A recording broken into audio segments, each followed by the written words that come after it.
500 टुकड़ों में बटा दोस्त। मुंबई के विरार पश्चिम में स्थित है ग्लोबल सिटी। यहीं पर पैराडाइज सोसाइटी के फ्लैट बने हुए हैं जिनमें सैकड़ों लोग रहते हैं।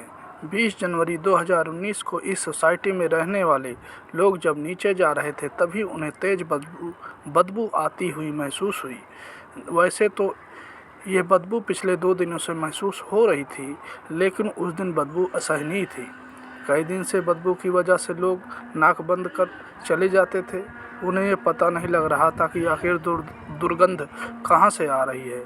सोसाइटी के गार्डों ने भी इधर उधर देखा कि कहीं कोई बिल्ली और कुत्ता तो नहीं मर गया, पर ऐसा कुछ नहीं मिला।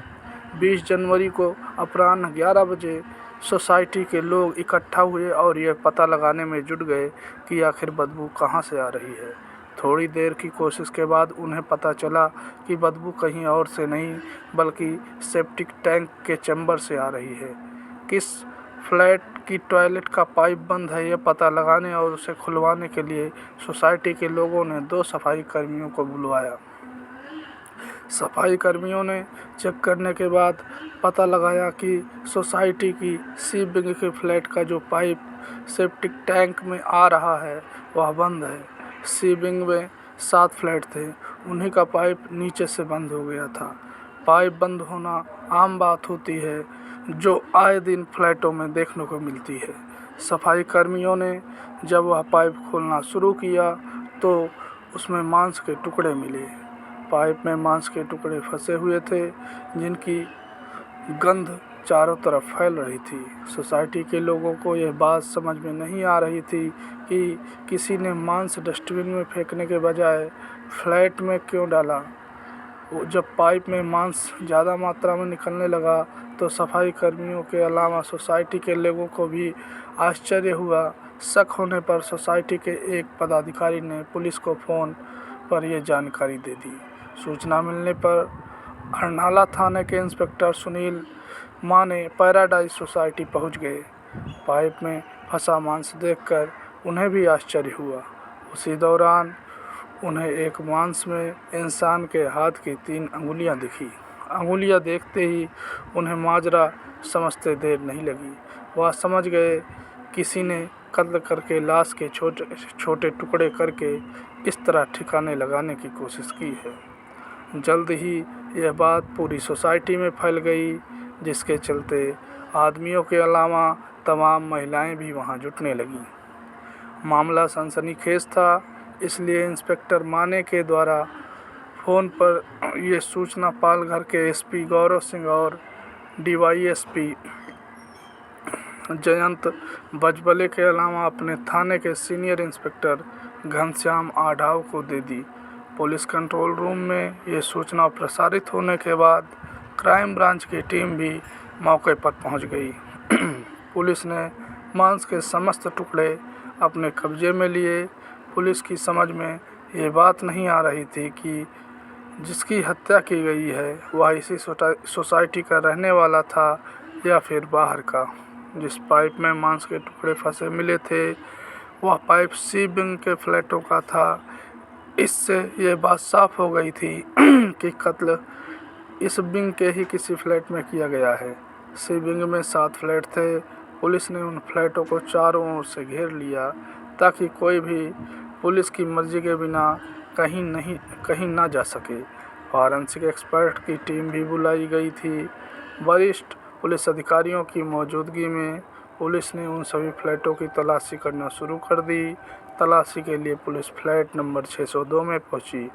वह फ्लैट बाहर से बंद था।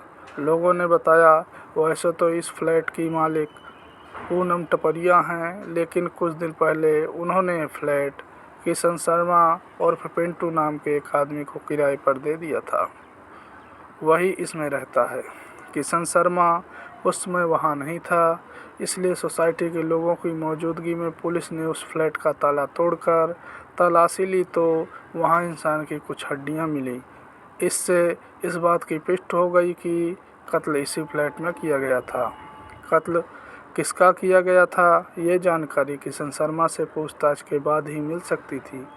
बहरहाल पुलिस ने मांस के टुकड़े, हड्डियाँ आदि कब्जे में ले ली। थोड़ी कोशिश करके पुलिस को किशन शर्मा और पिंटू का फ़ोन नंबर भी मिल गया था।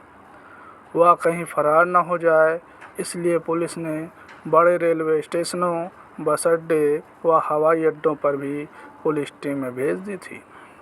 इसके अलावा senior police inspector Ghanshyam Adhav ने किशन शर्मा का मोबाइल नंबर मिलाया। इत्तेफाक से उसका नंबर मिल गया। उन्होंने अपनी पहचान छिपाते हुए किसी बहाने से उसे एक जगह मिलने के लिए बुलाया।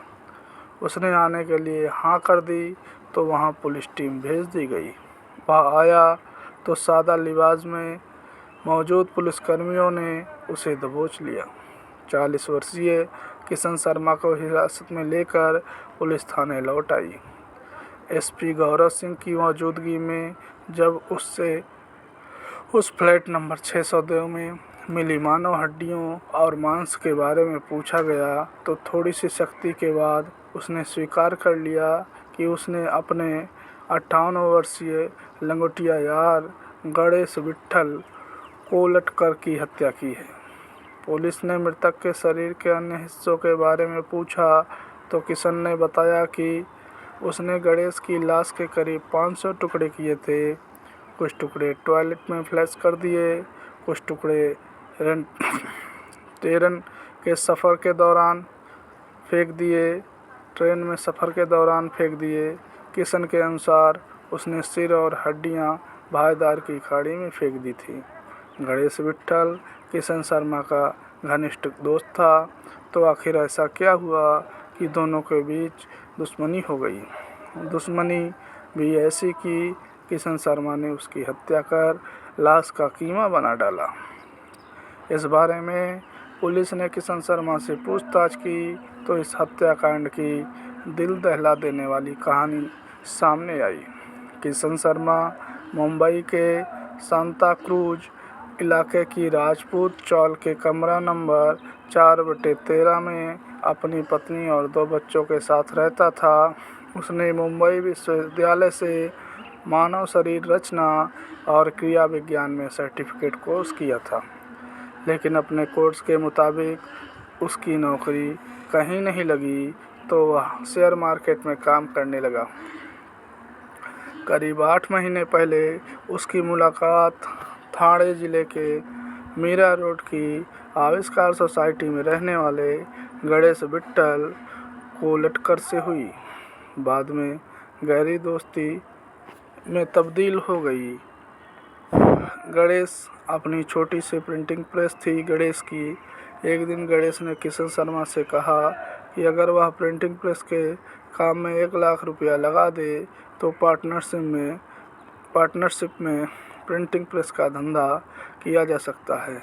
किशन इस बात पर राजी हो गया और उसने 1 लाख रुपए अपने दोस्त गणेश को दे दिए। इसके बाद दोनों दोस्त मिलकर धंधा करने लगे। किशन मार्केट का काम देखता था। कुछ दिनों तक दोनों की साझेदारी ईमानदारी से चलती रही, पर जल्दी ही गणेश के मन में लालच आ गया। वह हिसाब में हेराफेरी करने लगा। किशन को इस बात का आभास हुआ तो उसने साझेदारी में काम करने से मना करते हुए गणेश से अपने 1 लाख रुपए वापस मांगे। काफ़ी कहने के बाद गणेश ने उसके 40,000 रुपये तो वापस दे दिए, लेकिन 60,000 रुपये वह लौटाने का नाम नहीं ले रहा था। किशन जब भी पैसे मांगता तो वह कोई न कोई बहाना बना देता था। वह उसे लगातार टालता रहा। इसी दौरान किशन को सूचना मिली कि गणेश 56 साल की उम्र में शादी करने वाला है। इस बारे में किशन ने उससे बात की तो गणेश ने साफ कहा कि उसके पास पैसे नहीं हैं, पहले वह शादी करेगा, इसके बाद पैसों की व्यवस्था हो जाएगी तो दे देगा। गणेश की ये बात सुनकर किशन को बहुत बुरा लगा। वह समझ गया कि गणेश के पास पैसे तो हैं, लेकिन वह देना नहीं चाहता। लिहाजा उसने दोस्त को सबक सिखाने की ठान ली। उसने तय किया कि वह गणेश को ठिकाने लगाएगा। योजना बनाने के बाद उसने विरार क्षेत्र की पैराडाइज सोसाइटी में फ्लैट नंबर 602 किराए पर ले लिया। वह फ्लैट पूनम टपरिया नाम की महिला का था। किशन कभी कभी अकेला ही उस फ्लैट में सोने के लिए चला आता था।